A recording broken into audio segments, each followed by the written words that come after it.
Hello and welcome friends, स्वागत है आप सभी का YouTube channel masters in ethical hacking पे। और आज हम एक बहुत ही ज़बरदस्त मूवी के बारे में बात करने वाले हैं। अगर आप साइबर सिक्योरिटी में इंटरेस्ट रखते हैं और अगर आप जानना चाहते हैं कि जो बड़े बड़े साइबर क्राइम केसेस होते हैं उन्हें कैसे सॉल्व किया जाता है, तो ये मूवी आपके लिए बहुत ज़बरदस्त हो सकती है। इस मूवी के अंदर इतने सारे ट्रिक्स पे काम हुआ है कि आप सोचने पर मजबूर हो जाएंगे। रियल लाइफ साइबर क्राइम देखने का जो पैटर्न है, मतलब उसे कैसे सॉल्व किया जाता है और किस तरह से जो हैकर हैं वो अपने काम को अंजाम देते हैं, इस तरह की चीज़ें भी इस फिल्म में आपको देखने को मिलेंगी। और उसी के साथ साथ मैं आपको बताने वाला हूँ उससे बचने के तरीके भी। तो गाइस, वीडियो बड़ा इंटरेस्टिंग होने वाला है क्योंकि मूवी में कुछ चीज़ों को दिखाया गया है, लेकिन मैं कंप्लीट एक्सप्लेनेशंस के साथ आप लोगों को बताऊँगा कि कोई जो भी साइबर क्राइम्स होते हैं उनसे आप कैसे बच सकते हैं और कौन सी कमियाँ रहती है जिनकी वजह से वो अपने काम को अंजाम दे पाते हैं। सबसे पहले मैं आपको बता दूं कि इस पूरी वीडियो में आप सीखने वाले हैं कि जो वीडियो है, अगर किसी ने आपका वीडियो सोशल मीडिया पे डाल दिया है तो आप कैसे रिमूव कर सकते हैं, मेटा डेटा को कैसे एनालाइज किया जाता है, फ़ोन लॉक अगर होता है तो साइबर एक्सपर्ट्स किस तरह के स्टेप्स उठाते हैं, सोशल मीडिया एनालिसिस क्या होता है, प्रॉक्सी, और भी बहुत सारी चीज़ें जो कि आपको इस वीडियो में सीखने का मौका मिलेगा। तो चलिए दोस्तों, सबसे पहले हम बात कर लेते हैं शुरुआत में ही। ये जो मूवी है ये रियल लाइफ इंसिडेंट पर बेस्ड है। आप यहाँ पर पढ़ सकते हैं कि रियल लाइफ में जो ऐसी घटनाएं हुई हैं और उसके बाद क्रिमिनल्स को पकड़ा गया है, उसके ऊपर ही ये कंप्लीट मूवी बिलोंग करती है। इसी के साथ मूवी के एंड में एक बहुत ज़बरदस्त मैसेज दिया गया है। आप अगर ध्यान से पूरी मूवी देखेंगे तो आपको पता चलेगा कि वास्तव में ही कितना कुछ गलत भी हो रहा है, जो लोग फ्रीलांसिंग के तौर पे वर्क करते हैं या और बहुत सारी चीज़ें। तो चलिए दोस्तों, शुरू करते हैं। मूवी की शुरुआत में आप देखेंगे यहाँ पे दो कपल्स होते हैं जिनका कोई वीडियो जो है किसी ने फेस को मॉर्फ करके सोशल मीडिया पर लीक कर दिया है। ऐसी घटनाएं हम हर तीसरे दिन सुनते रहते हैं कि किसी का वीडियो जो है वो सोशल मीडिया पर किसी ने लीक कर दिया है और बाद में उसे ब्लैकमेल किया जा रहा है। तो गाइज, ऐसी कंडीशन में मैंने पहले भी आप लोगों को बताया था कि आपको साइबर कंप्लेंट करनी चाहिए और डायरेक्टली आपको ज़रूरी नहीं है कि आप अपने नियरेस्ट पुलिस स्टेशन में जाकर ही कंप्लेंट करेंगे। आपको जस्ट एक नंबर डायल करना है 1930 और इस नंबर पर कॉल करके आपको पूरी जानकारी देनी है और उसके बाद आपकी जो कंप्लेंट है ऑनलाइन ही रजिस्टर हो जाएगी। और साथ के साथ इसका स्टेटस भी अगर आप देखना चाहें कि आपकी जो कंप्लेंट है, तो एक वेबसाइट है cybercrime.gov.in। इस वेबसाइट पे जाकर आप अपनी कंप्लेंट को रजिस्टर करा सकते हैं। तो चलिए मैं आपको बता देता हूं कि ये जो प्रोसेस है वो किस तरह से काम करता है। तो सबसे पहले मैं यहाँ आपको दिखा देता हूँ द वेबसाइट जिस पे हम कंप्लेंट कर सकते हैं। उस वेबसाइट का नाम ये है और ये इंडियन गवर्नमेंट की ही वेबसाइट्स है। आप यहाँ पे अपनी जो कंप्लेंट है वो रजिस्टर करा सकते हैं। तो चलिए दोस्तों, ये देखिए, ये पूरा पोर्टल बना हुआ है।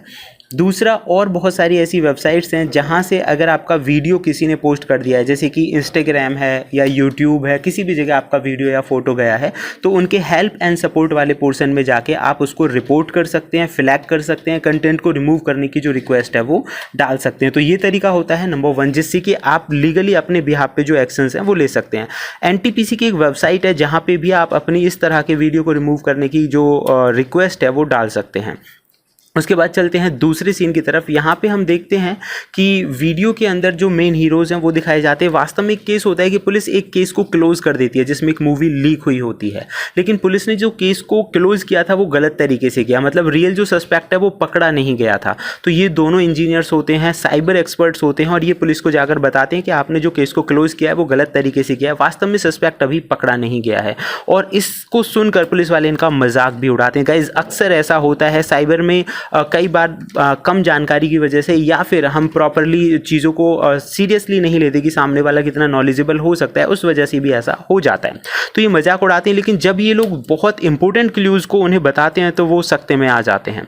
ये बताते हैं कि देखो, जो मूवी डाउनलोड हुई, देखिए यहाँ से ना आपको केस स्टडी करने का जो पैटर्न है वो समझ में आएगा कि साइबर एक्सपर्ट किस तरह से केस को स्टडी करते हैं और उसे सॉल्व करते हैं। तो गाइस देखिए, यहाँ पे दो चीज़ें, जैसे कि ये बोल रहे हैं कि मूवी को अपलोड जो किया गया था वो यूटोरेंट पे किया गया था। आप लोगों को पता होगा टोरेंट एक वेबसाइट है जहाँ पे बहुत सारी लीगल सॉफ्टवेयर और वेबसाइट्स बड़ी आसानी से कई बार मिल जाती हैं, लेकिन टोरेंट क्या है, वो आईपी एड्रेस प्रोवाइड नहीं करता। तो यहाँ पे ये बताते हैं कि मूवी को जो टोरेंट नाम की एक वेबसाइट पे किया गया था और मूवी का जो टाइमिंग था, कितने टाइम में मूवी अपलोड हुई, तो उसके बाद ये कहते हैं कि मूवी का जो टाइमिंग था उसके हिसाब से ये जो मूवी है किसी साउथ साइड की किसी सर्वर से अपलोड की गई है। दूसरा, ये एक और बहुत इंपॉर्टेंट चीज़ बताते हैं कि देखो, वो ना 6 पार्ट में अपलोड हुई है मूवी जो है, उसके साथ एक वर्ड की फाइल भी है। तो ये कहते हैं कि इससे क्या होने वाला है, तो ये लोग बताते हैं कि MS वर्ड की जो फाइल है उसमें क्रिएटर और डेट ऑफ क्रिएशन जैसी काफ़ी ज़रूरी जानकारी भी होती है। तो गाइज, आप लोगों को पता होगा MS वर्ड की फाइल पे अगर आप राइट क्लिक करके प्रॉपर्टी चेक करेंगे तो आपको पता चलेगा कि वो जो फाइल है वो किसने क्रिएट की है। तो ये एक तरह से हिंट हुआ कि जो फाइल जो है वो क्रिएट करने वाला ऑथर कौन है।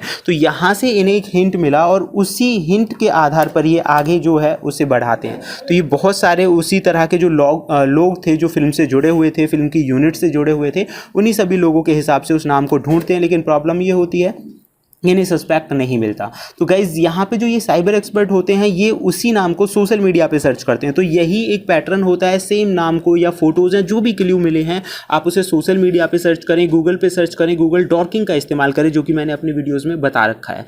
तो ये लोग सोशल मीडिया पर जब सर्च करते हैं तो उन्हें सेम इमेज मिल जाती है जो कि वीडियो को अपलोड करने वाले अकाउंट का प्रोफाइल पिक था, सेम प्रोफाइल पिक इन्हें मिल जाता है एक फेसबुक अकाउंट पर। तो अब ये यहाँ से कन्फर्म कर लेते हैं कि भाई यहाँ से क्ल्यू मिला है।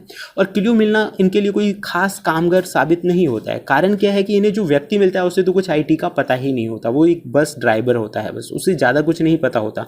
लेकिन फिर वो थोड़ा और दिमाग लगाते हैं और उनसे पूछते हैं कि क्या इस डॉग वाली इमेज को आप पहचानते हो। तो वो बंदा पहचान लेता है और यहाँ से मिलता है इन्हें दूसरा क्ल्यू, जिससे एक रियल सस्पेक्ट तक ये बड़ी आसानी से पहुँच जाते हैं। क्योंकि मूवी को अपलोड करने वाला जो होता है एक लड़का होता है और उस लड़के ने उस मूवी को लिया था अपनी ही किसी फ्रेंड से और उसने भी लिया था अपने किसी फ्रेंड से। तो इस तरह से ये उस केस को सॉल्व कर देते हैं और इसके बाद इन लोगों की जो ज्वाइनिंग है वो हो जाती है साइबर सेल में। तो गाइज मैं आपको बताना चाहूँगा साइबर सेल में डायरेक्टली ज्वाइनिंग नहीं होती। वो एक अलग बात है कि पुलिस के जो अधिकारी हैं या जो साइबर सेल में काम करने वाले जो लोग हैं वो आपको एज अ इंटर्न रख लें या कुछ अलग राइट्स का इस्तेमाल करके कुछ समय के लिए किसी केसेस में आपको इंक्लूड कर सकते हैं। तो बाकी डायरेक्टली ऐसा नहीं है कि आप परमानेंटली जॉब लग जाओगे, ऐसा बिल्कुल नहीं होता है। दूसरा यहाँ पे एक दूसरा केस और आता है जो ऑनलाइन आपने देखा होगा आजकल वीडियोस बना लेते हैं और उसके बाद ब्लैकमेलिंग करते हैं। तो ये उन्हें समझाते हैं कि भाई देखो अगर ऐसा कोई कर रहा है तो आपको सोच समझ कर इस्तेमाल करना चाहिए और अपनी ऐसी लोगों की ब्लैकमेलिंग से डरना नहीं चाहिए। और मैं आपको बता चुका हूँ 1930 पे आप कॉल करके इस तरह की प्रॉब्लम्स को सॉल्व करवा सकते हैं। एक और केस होता है जहाँ पर किसी के घर से चोरी हो जाती है और उसका कारण क्या होता है कि आजकल हर कोई लोग अपनी जो चीज़ें हैं, अपनी जो लाइफ है उसे सोशल मीडिया पे डालता है। उसका डेट ऑफ बर्थ क्या है, बर्थडे कब है, वो बाहर घूमने जा रहे हैं, किस फ्लाइट से गए हैं, टिकट तक भी वो लोग आज सोशल मीडिया पे डाल देते हैं, जो कि हैकर्स के लिए एक बहुत अच्छा सॉफ्ट तरीका हो सकता है आपकी जानकारी को निकालने का। तो इसकी मदद से हैकर लोग हैं बहुत सारे कामों को अंजाम दे सकते हैं, आपके आईडी पासवर्ड्स को चुरा सकते हैं। और इवन जैसे कि इस केस में हुआ, इन्होंने क्या किया था कि अपनी फ़ोटो डाल दी कि हमारी पूरी फैमिली बाहर एंजॉय कर रही है। तो अब देखिए जब पूरी फैमिली ही बाहर है तो घर में कोई होगा नहीं और चोरों को इससे एक बहुत अच्छा मौका मिल गया और उनके घर में चोरी कर लेते। तो ये उन्हें बता दें कि भाई अपनी कोई भी डिटेल्स जो है सोशल मीडिया पर शेयर मत करो। अच्छा, मूवी का जो क्रिटिकल और क्लाइमैक्स जो वास्तविक सीन है ना वो यहाँ से स्टार्ट होता है कि एक लड़की के साथ बहुत बड़ा फ्रॉड हो जाता है। उसको किसी ने जॉब का लालच दिया और विदेश में काफ़ी अच्छी खासी जॉब करने का मौका भी दिया, लेकिन जॉब के साथ साथ उन्हें जैसे ही वो उस स्कैम में फंसे तो उनसे पूछा गया कि भाई आप कैसे जुड़े। तो उन्होंने बोला कि एक बहुत बड़े हॉस्पिटल से हमारे पास ईमेल आया था। तो गाइज़ मैं आपको यहाँ पे बताना चाहूँगा कि जो ईमेल है जो उनके पास आया था उसके बाद उनकी इन्वेस्टिगेशन जो होती है तो काफ़ी मेन क्ल्यूज़ को वो पता लगाते हैं कि भाई इस तरह का स्कैम और लोगों के साथ भी हुआ होगा। तो मैं यहाँ पे बता दूँ कई बार जो भी ईमेल आपको आया है सेम नाम से भी आ सकता है। कारण क्या है कि अगर कंपनी के ईमेल सर्वर में कोई प्रॉब्लम है या जो ईमेल है उसको DKIM करके कुछ पॉलिसीज़ होती हैं, डीमार्क कुछ पॉलिसीज़ होती हैं जिसकी मदद से अगर उसमें डीमार्क कॉम्प्लियंस अगर कोई वेबसाइट नहीं होती तो उसकी वजह से कोई भी सेम कंपनी का ईमेल जनरेट कर सकता है या ईमेल स्पूफिंग कर सकता है। इस तरह की टेक्निक्स होती हैं। दूसरा आपको ध्यान देना है, एक तो नाम पे ध्यान देना है और लास्ट में क्या लगा हुआ है .com .net .in इस तरह की चीज़ों से भी जो नाम है वो अलग हो जाता है। एग्जाम्पल के तौर पे मैं आपको बताना चाहूँगा, मान लीजिए हमारा ईमेल है mastersinethicalhacking info@mastersinethicalhacking.com, लेकिन अगर कोई यूज़ करे info@mastersinethicalhacking.net तो ये फेक होगा क्योंकि ये हमारा ईमेल है ही नहीं। लेकिन ये जरूर पॉसिबल है कि mastersinethicalhacking.in नाम से कोई दूसरा ईमेल बाय कर ले। तो इस तरह के भी फ्रॉड्स जो हैं वो बहुत ज़्यादा होते हैं। तो इसीलिए ज़्यादातर जो कंपनीज़ हैं .com .in .org ये कई डोमेन्स जो हैं वो बाय करके रखती हैं। हालांकि ये लोग उस केस से जुड़े हुए काफ़ी लोगों का पता लगाते हैं और उनमें एक कॉमन फैक्ट निकालते हैं कि भाई उसका कॉमन फैक्टर क्या था। तो इन्हें पता चलता है एक मॉल के जरिए ये हुआ है। गाइज मॉल में जो है तो ये देखते हैं कि मॉल में क्या है, एक लक्की ड्रॉ या कॉन्टेस्ट चल रहा होता है जहाँ पे लोगों से उनकी ज़रूरी जानकारी मांगी जाती है। और आप लोगों ने देखा होगा आजकल वेबसाइट्स पे भी इस तरह के जो सर्वे हैं वो चलते रहते हैं, जहाँ पे आपसे आपकी जो ज़रूरी जानकारी है वो मांगी जाती है, जैसे कि आपका फ़ोन नंबर हो गया, आपका ईमेल आईडी हो गया। इस तरह की जानकारी हमें कहीं भी नहीं देनी चाहिए, ये बहुत ही सेंसिटिव होती है और इसका फ़ायदा जो है हैकर उठा सकते हैं। और इस तरह का जो डेटा है बहुत बड़े लेवल पर सेल होता है, जो कि आपको मूवी में भी पता चलेगा। हालांकि मूवी के अंदर बहुत सारी चीज़ें मैंने मिसिंग की है, सिर्फ हैकिंग पोर्शन को ही कवर किया है, बाकी मूवी की स्टोरी और प्लॉट बहुत अच्छा है। दूसरा, आप यहाँ पे देखेंगे कि ऑनलाइन और सोशल मीडिया पे जो लोग चीज़ें डालते हैं, अपना सर्टिफिकेशन, ज़रूरी चीज़ें, उन चीज़ों को भी जो हैकर्स हैं अपना हैकिंग के लिए इस्तेमाल करते हैं। और इसमें भी बहुत बड़ा जो ग्रुप होता है उसे पकड़वाने में ये जो बॉयज़ हैं वो हेल्प करते हैं। अब कैसे हेल्प की उसके लिए तो आपको मूवी ही देखनी पड़ेगी। एंड फाइनली मूवी के अंदर एक और सीन आता है जहाँ पर एक बहुत बड़ा क्राइम हो जाता है।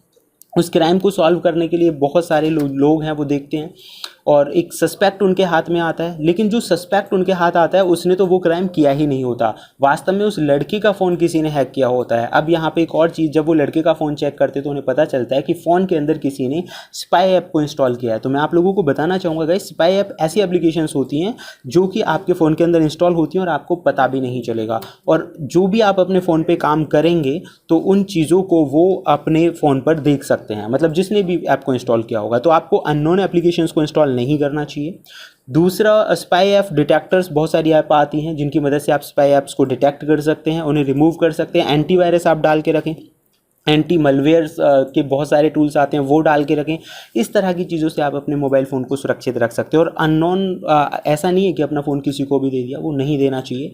अननोन वेबसाइट से कोई भी एप्लीकेशन डाउनलोड नहीं करनी चाहिए, सिर्फ ट्रस्टेड वेबसाइट से ही डाउनलोड करनी चाहिए। तो ये कुछ प्रिकॉशंस हैं जो आपको याद रखनी चाहिए। फाइनली ये बहुत सारे केसेस को सॉल्व कराते हैं, लेकिन एट द एंड होना वही है, इन लोगों के साथ सिर्फ वही होता है, क्योंकि ये सिर्फ इंटर्न पे होते हैं और इन्हें कोई जॉब नहीं मिलती और बाद में वहाँ से इन्हें हटा दिया जाता है, क्योंकि वो देखो एक लिमिटेड टाइम बेसिस होता है। लेकिन गाइज ये पूरी फिल्म हमें एक आईना दिखाती है आज के समाज का कि किस तरह से लोग आपका इस्तेमाल करके आपको निकाल फेंकते हैं। आपको जानकर हैरानी होगी कि फ़िलहाल भारत में 1.3 मिलियन टेम्परेरी वर्कर्स हैं, टेम्परेरी वर्कर्स जो कि ऑर्गेनाइज सेक्टर्स में काम करते हैं। गाइज आपको ये जानकर हैरानी होगी कि ये बिल्कुल वैसा ही है कि जब तक ज़रूरत है वो लोग आपका इस्तेमाल करेंगे और उसके बाद आपको निकाल कर फेंक देंगे। ये फिल्म बिल्कुल उन्हीं लोगों को डेडिकेटेड है, क्योंकि हमारे साइबर वर्ल्ड में भी लगभग ऐसा होता है, बहुत सारे एक से एक स्किल्ड और एक्सपर्ट पर्सन्स बैठे हुए हैं, लेकिन प्रॉपर चीज़ें और प्रॉपर प्लेटफॉर्म ना मिलने की वजह से वो लोग अभी भी भटक रहे हैं एक अच्छी जॉब्स के लिए, और जो एलिजिबल नहीं है उन्हें जॉब मिली हुई है। तो मूवी बहुत अच्छी है। फिलहाल इस वीडियो में इतना ही, और अगर आप चाहते हैं कि फ्यूचर में मैं इस तरह की चीज़ें लेकर आऊँ या इस तरह की मूवीज़ पर भी हम एक्सप्लेनेशंस करें, तो देखते रहिए YouTube channel master scene ethical hacking. Thank you friends, good bye.